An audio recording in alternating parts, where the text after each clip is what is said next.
Good morning, beautiful people. That's what Jill says all the time. She's so nice because, you know, you and I both know most people are ugly. And there's probably more ugly as fuck people out there than there are beautiful. But Jill has such a nice heart that she thinks everyone's beautiful, which is awesome. I love you, Jill.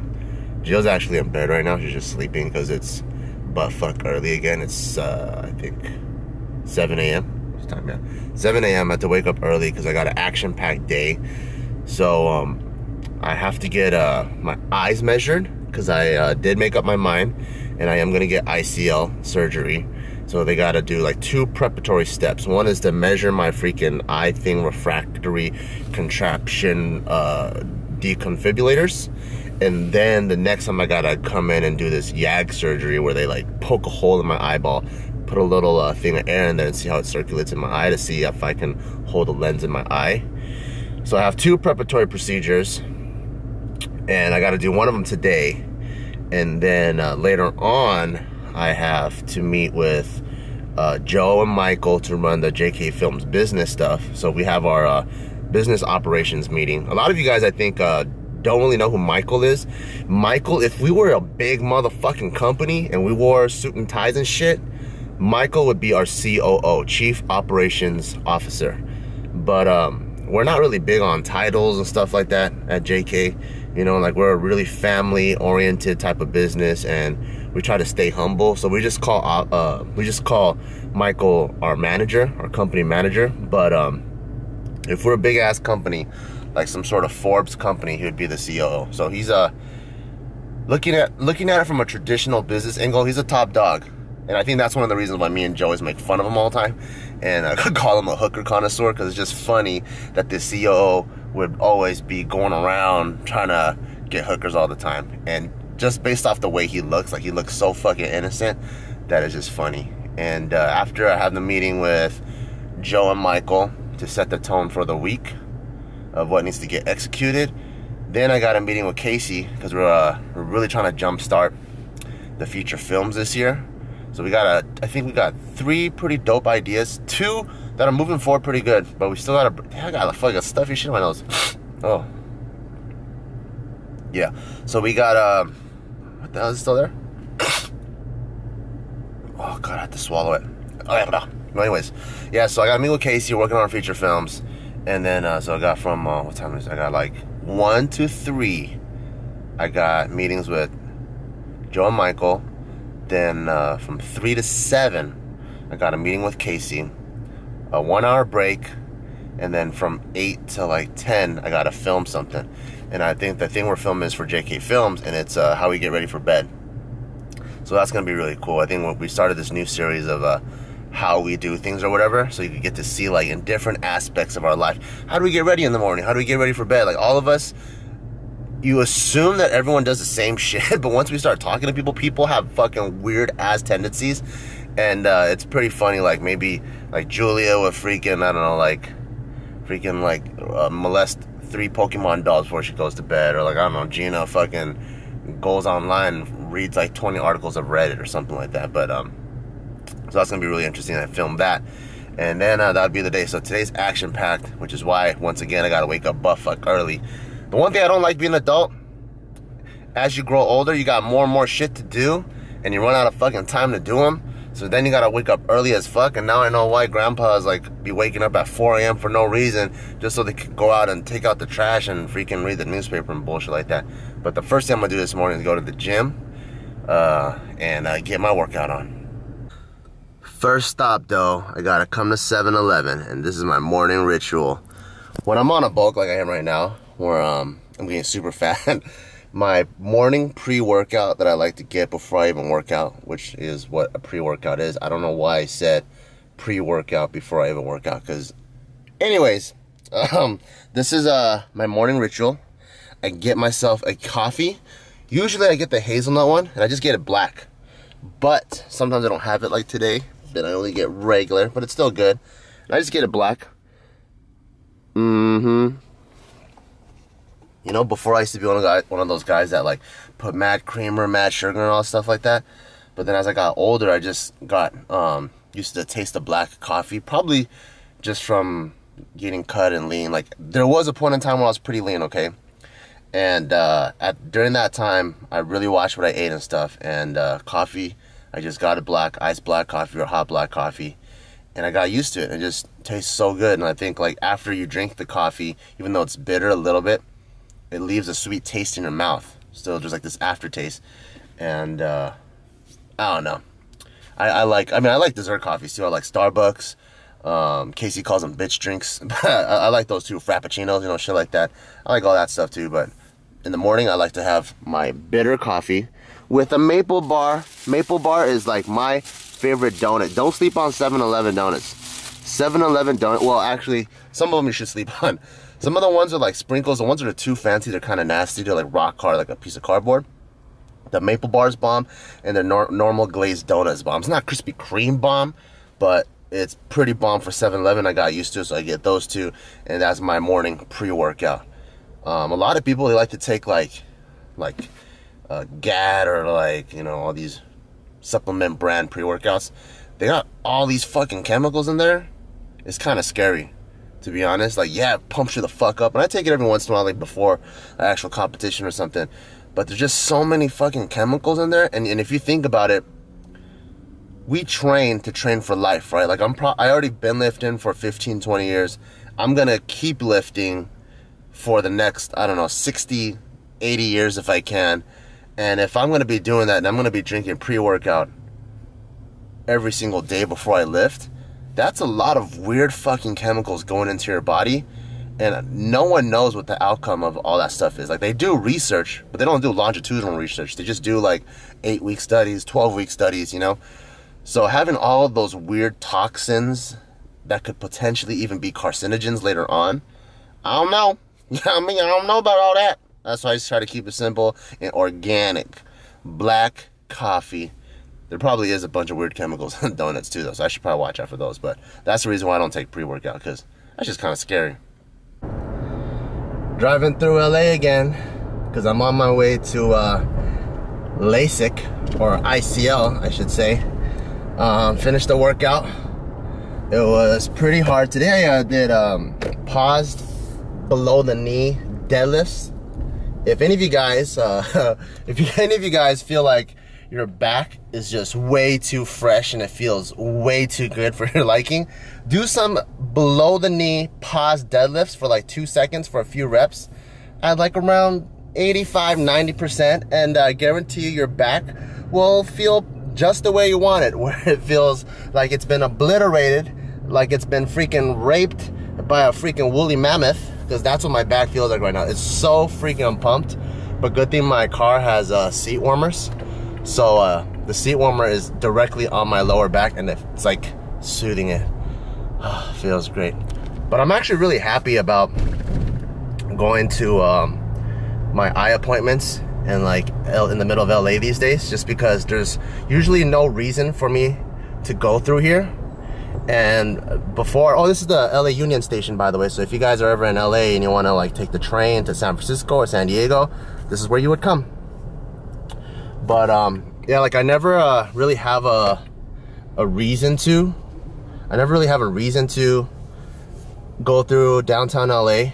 And back in the day, since I used to come so much, I actually avoided it. But now that I've avoided, I kind of miss it a little bit. And me having to get my eyeballs checked up, it's a good refresher to just kind of like reacquaint myself with Down Teasy. And it feels really, really nice. Especially, I think this is, especially since there hasn't been that much traffic this morning. I don't know what it is, but usually there's insane traffic. But today is not bad at all, and I get to enjoy downtown LA and all its glory and all its beauty. And time to go. So this freeway up here is one of the most highly traveled downtown or just LA freeways. It's the 101 North. They also call this the Hollywood Freeway, because you take this to Hollywood and it goes all the way up to like Ventura County, and it pretty much stops like It stops in LA actually. Oh, you know what? It doesn't go just to Ventura. It goes all the way up to like San Francisco. What am I talking about? But it stops in LA. So yeah, that's the freeway. And now I got to get on the 110. 110's another freeway that goes north and south. And the 110 stops in Pasadena at the north end, and then it stops in Long Beach, San Pedro at the south end. Back in the day, you know how I was in the Marine Corps Reserves? Back in the day, I used to take either the 110, whoa, that was shaky as a motherfucker. I used to take either the 110 or the 710 to my unit. My unit was in Terminal Island. It has moved since then. I was with 3rd Anglico. That's 3DANGLICO, and that's Air Naval Gunfire Liaison Unit. And yeah, I used to take the 110, and you get to go over this bridge called the Vincent Thomas Bridge. It's like a smaller version of the Golden Gate Bridge, and it's very beautiful actually, because you get to see like the ocean and all that. And yeah, a lot of these freeways I actually used to utilize, but I just don't anymore. I think as you get older, you kind of want to settle in one place, you know, and not have to travel so much and waste so much time in the car. You kind of want to spend more time with friends and family, or just relaxing at home. And you don't really get to take all this stuff that much. I've also noticed that I've been talking about getting older a lot. So I don't know if that's a good thing. Maybe because I feel young, you know. I feel like I'm like mentally, I feel like I'm wiser beyond my years. But physically, I feel young. I feel like I'm like just finished puberty. This is the strongest I've ever been. And my face, I feel like, looks young too, like younger like than I really am. So oh shoot, here we go, downtown again. This is when it gets crazy, because you got like 10 freeways all merging together, and people can't make up their minds, so people just zigzagging left and right all over the place. And you got crazy cars like this freaking homemade cargo truck. And then you got that Lexus that's trying to speed. Then you got this guy, his fucking Mercedes. I don't know what the hell this fool's trying to do. And then you got this fool fucking Hyundai trying to speed too. And I'm just trying to stay in the middle. And you got that big ass fucking concrete truck down there.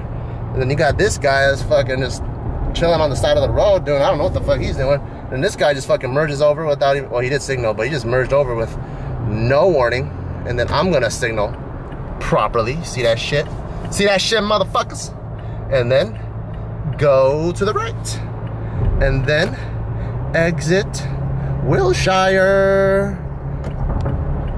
Exit Wilshire, because I'm going to Wi Spa. I don't know if I told you guys this already, but I'm going to Wi Spa.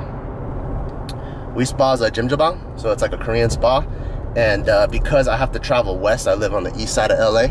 Because I have to travel west, it doesn't make sense for me to go west to Barbell Brigade, train, go back home and shower, and go back west more. I'm just trying to save time, because time is motherfucking money. And so I'm just gonna go to Wi Spa, take a shower there, and maybe even enjoy the jacuzzi for like just 5 minutes just to relax my back. So it just all makes, like, you know, geographical sense from my house to Barbell Brigade, and then just keep going west to Wi Spa, save time, and time is of the essence. I don't know what that means. Don't quote me. And Wi Spa, we are here. So Wi Spa got all kinds of services. You could take a shower here. There's hot baths, cool baths. There's saunas, steam rooms, cold rooms, clay rock rooms, all kinds of like treatments and detoxifying services. And they also have massages. You can get a body scrub, facial scrub. There's a kick area. There's a restaurant inside. Some of the best Korean food in LA is inside Wi Spa, by the way. And then what else can you do in there? There's like a place you can bring your kids. There's a common area where you could chill with your friends. It's a pretty cool place to kick it. My first got introduced to Jjimjilbangs when I went to Korea, and I really, really enjoyed it. It's such a relaxing place. Like, you kind of, once you enter this world, like, this is what the building looks like. There's no windows or anything. Once you enter this world, you kind of forget everything that is going on outside, and you get to just relax and chillax and, you know, eat a Big Mac. I'm not a rapper. All right, so in here, you can't really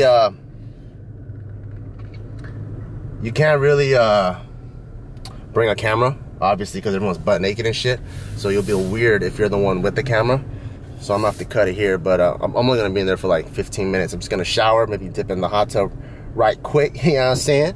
Relax my lower back from the attack that I put on my motherfucking nutsack, and there is no parking in this motherfucking Mac. This is whack.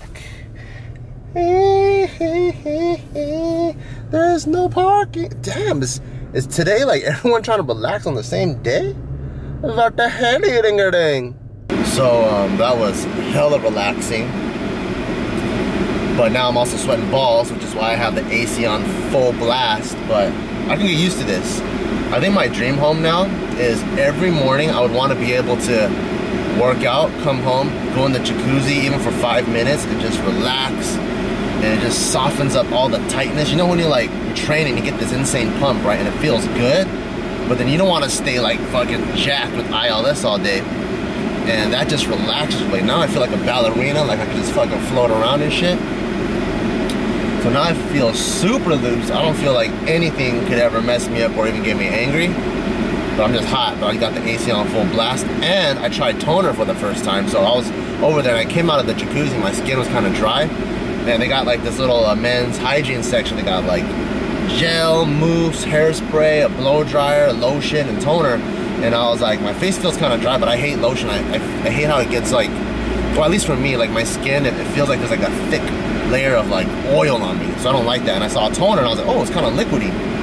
So I just sprayed some and I put it on my face, and I think my face looks alright. It looks a little bit shiny, but it feels slightly moisturized than usual, and it actually smells really good. Shout outs to all the Korean products out there. They always smell bomb. Well, Asian products in general. They always got like, it's like really light, you know? It's always like this light fragrance. Like if you ever like snuggled up with the Asian chick, you're like, damn, she smells good, but you don't smell it from far away. It's only after you get close and you smell her and you're like, damn, she smells hella good. And that's what I like about those Asian products. So now I'm relaxed, about to head over to my eye place. And then I can push it back a little. Okay, that probably works. Sorry for making your job. Alright. I have to watch your vlogs now. Yeah. Look, chin right here for me. Yeah. Please.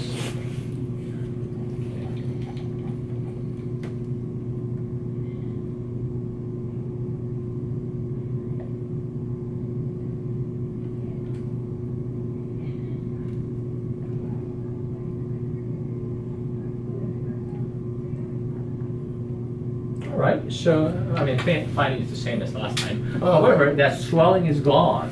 Is the it? swelling that I saw last time. Okay, Oh, I think I got it from the was it the numbing drops? the numbing drop. Yeah. I'm wondering if you're allergic to that. That's what I was thinking. I was thinking maybe I might be allergic. Because later when I went home, my eyes got kind of puffy, like there was like a blister there or something. Is that allergies or is that something Yeah, else? it could be. I mean, but you haven't had that symptom before. That's the first time you experienced something like that? Yeah.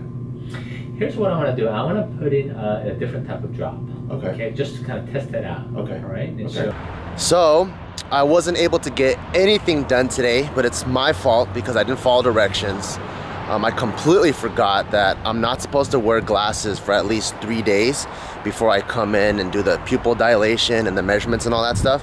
So earlier though, Dr. Lee was still trying to squeeze me in somehow to at least not make my trip completely a waste. But the problem was, I don't know why, but he was trying to get me to focus into this light and I just couldn't see. And so he was trying to save time for me, which I'm very grateful for. But I wasn't able to see, so he wanted to put a little bit more lidocaine in my eyes. But now I have to meet with Joe and it's cutting it close. So I told him, I'm like, hey, I'm running out of time. And what I'm gonna have to do is just come back the next day and follow directions and not fuck around and get everything done that day. So, lesson learned. Always pay attention, follow directions, or else you're gonna get a trouble. There is a silver lining to this, however, which is they found a numbing solution that my eye isn't sensitive to, which is crazy because my whole life I've never been allergic to any medication. But last time, whatever they put in my eye, it caused my eye to blister and it looked all puffy, and I could barely even put my contact on because my eye got so deformed, which is really weird. But today they figured out that lidocaine is cool with my eyes, which is awesome because that's going to be the exact painkiller or numbing or whatever the proper term, anesthesia that they're going to use during surgery anyway. So this is the important one that I can't be sensitive to. So that was the good thing of me coming here, or else they would have had to experiment the next time I come anyways, and I'm glad I got that experimentation done this time. That amount of money and the amount of traffic that you're going to get. People are actually either coming or going at that point. Yeah, that's true. Yeah, so that's what we figured there, and it's true. You know, we've been monitoring it, and that's what we've been witnessing is that they'll do all right, but they won't do well. Yeah, because so they'll just do marketing Westfield's for us. sucking up all the fucking profit. That's why. Yeah, negotiating with them is like, wow, they just strong arm you for it. How much is the property cost at Westfield? It's $1 per square foot.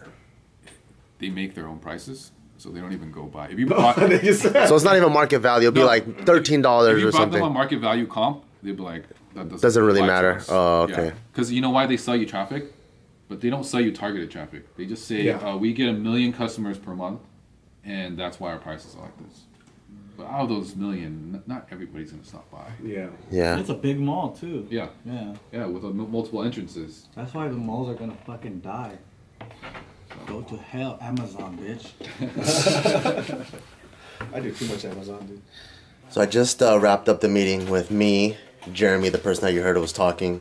He's kind of spearheading the whole frozen dessert thing. Michael, David, and Joe.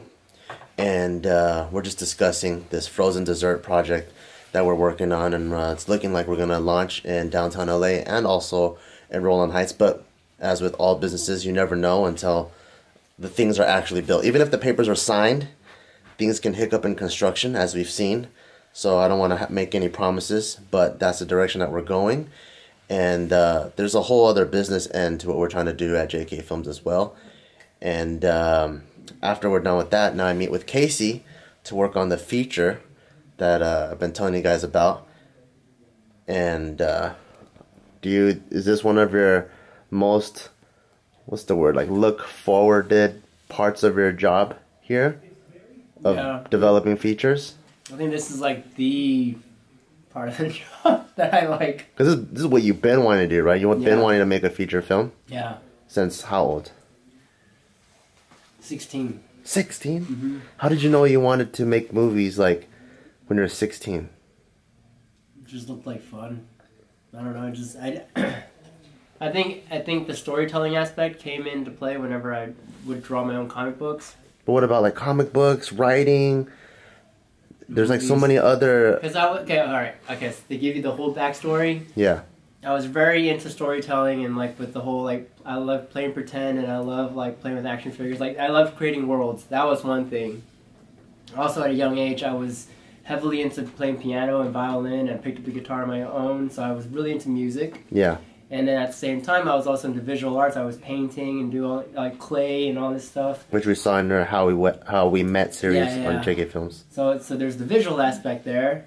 And then I never got into like acting or anything, but I was into martial arts, and I was part of this performance team that they had where we go out and during Chinese New Year we'd perform, and I did lion dancing and stuff like that. So I understood like, you know, the kinetic movement of like performance arts and the beauty of it, right?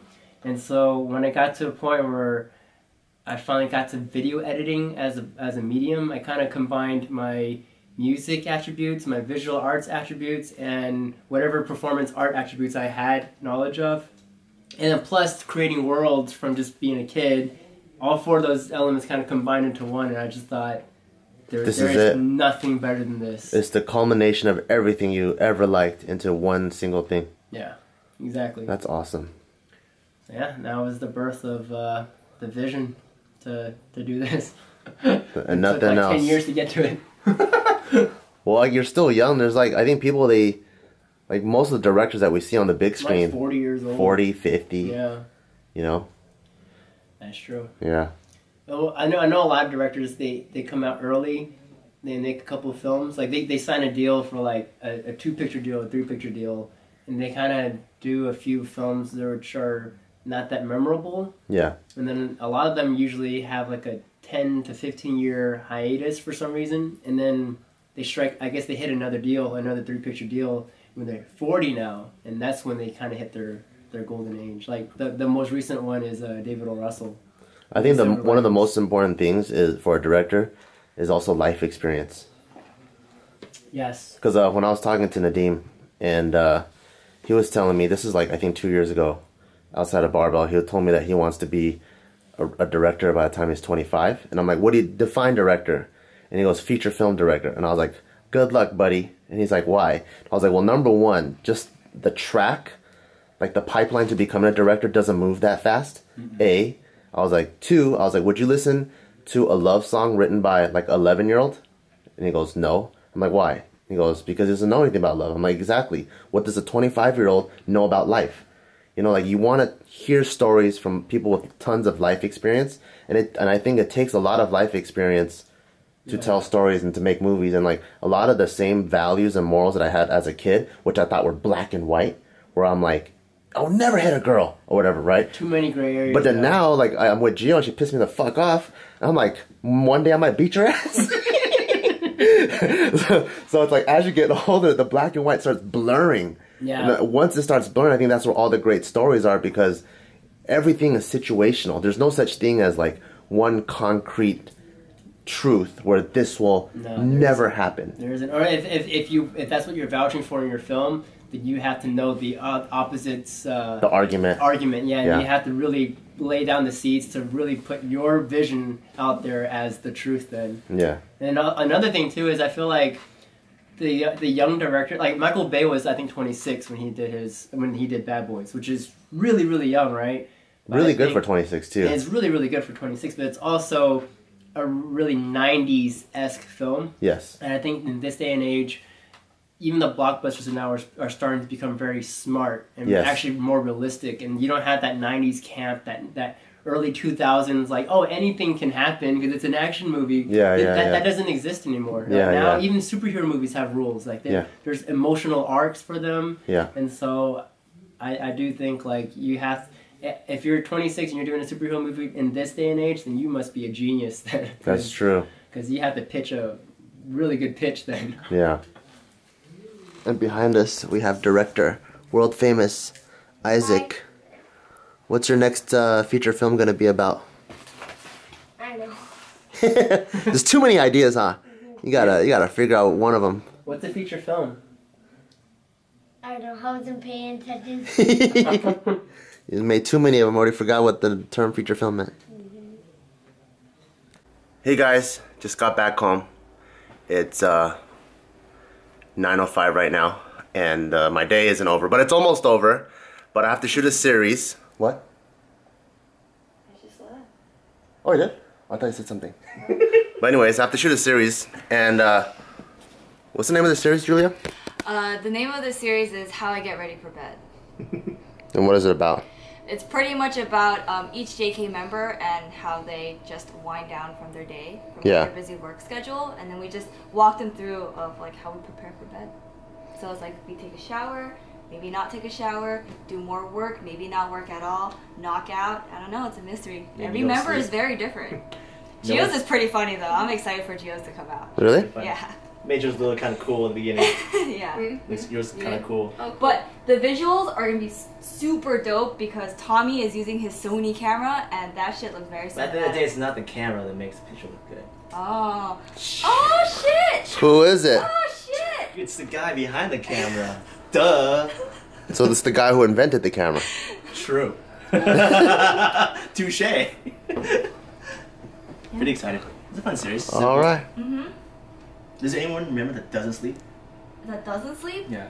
Everyone sleeps. They just sleep at weird times. Very odd hours. I feel like 2 hours. Michael would be the one that stays up the latest and probably gets the least sleep. But he's moved closer, so maybe he might get sleep actually. What time do you think Michael sleeps at?